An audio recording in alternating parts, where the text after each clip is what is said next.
할렐루야, 예수님 안에서 반드시 좋은 일이 있습니다. 1517년 종교개혁이 시작되며 유럽은 한 차례 큰 파고를 넘어야 했습니다. 1000년이 넘도록 이어진 가톨릭교회 시대가 무너지는 과정이 순탄할 리가 없었기 때문이죠. 이후 수백 년간 종교로 인해 수많은 다툼과 전쟁이 일어나기도 했습니다. 프랑스에서도 마찬가지였습니다.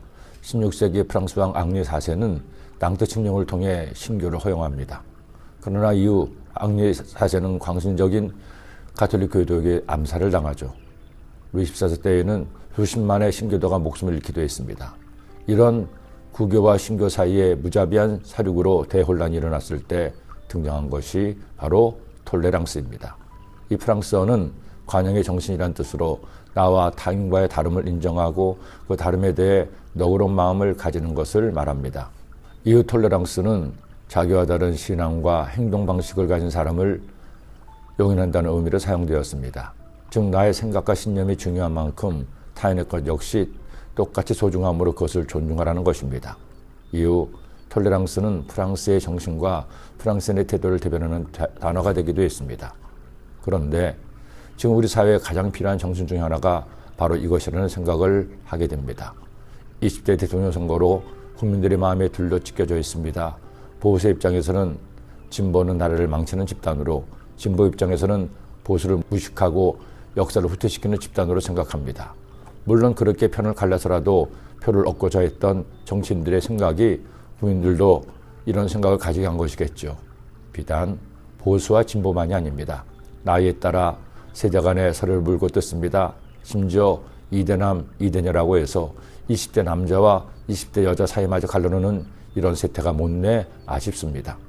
좁은 땅덩어리에서 세계 열강들 사이에 끼어 그것도 세계에서 가장 호전적인 북한과 대치하고 있는 상황에서 온 국민이 똘똘 뭉쳐 하나가 되어도 모자란 판에 나와 다른 것은 무조건 틀린 것이라는 생각은 절대 도움이 되지 못합니다.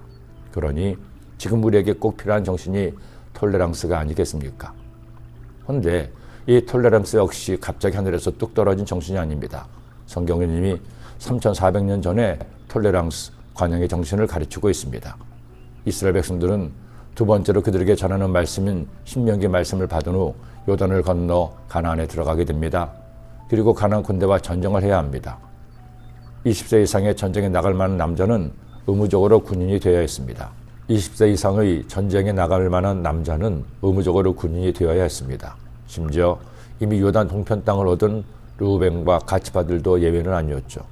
그런데 오늘 말씀해 보니 이 전쟁에 참여하지 않아도 되는 사람들의 몇 명이 나옵니다. 바로 이런 사람들입니다. 집을 지었는데 낙성식을 못한 사람, 포도원을 만들었는데 과실을 먹지 못한 사람, 약혼을 했지만 결혼하지 못한 사람, 그리고 두려워서 마음이 허약한 사람입니다. 책임자들은 백성에게 말하여 이르기를 새 집을 건축하고 낙성식을 행하지 못한 자가 있느냐? 그는 집으로 돌아갈지니 전사하면 타인이 낙성식을 행할까 하노라. 포도원을 만들고 그 과실을 먹지 못한 자가 있느냐? 그는 집으로 돌아갈지니 전사하면 타인이 그 과실을 먹을까 하노라. 여자와 약혼하고 그와 결혼하지 못한 자가 있느냐? 그는 집으로 돌아갈지니 전사하면 타인이 그를 데려갈까 하노라 하고, 책임자들은 또 백성에게 말하여 이르기를 두려워서 마음이 허약한 자가 있느냐? 그는 집으로 돌아갈지니 그의 형제들의 마음도 그의 마음과 같이 낙심될까 하노라 하고, 목숨을 걸고 전쟁터에 나가는 군인들입니다. 누군들 전쟁에 나가고 싶을까요? 하지만 하나님께서는 개인의 사정과 형편까지도 헤아리시고 이런 관용을 베푸십니다. 하나님은 공동체를 중요하게 생각하시지만 개인의 권리와 행복도 소중하게 생각하신다는 겁니다.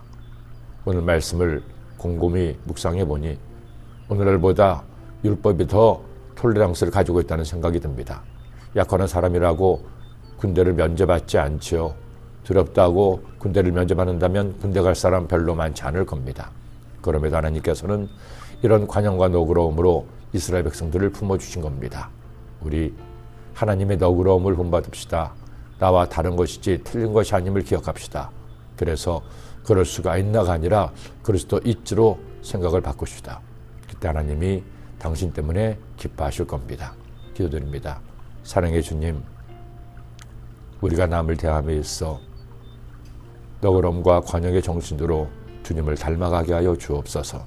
그래서 나도 너도 함께 행복한 관계를, 삶을 만들게 하여 주옵소서. 예수님의 이름으로 기도드립니다. 아멘.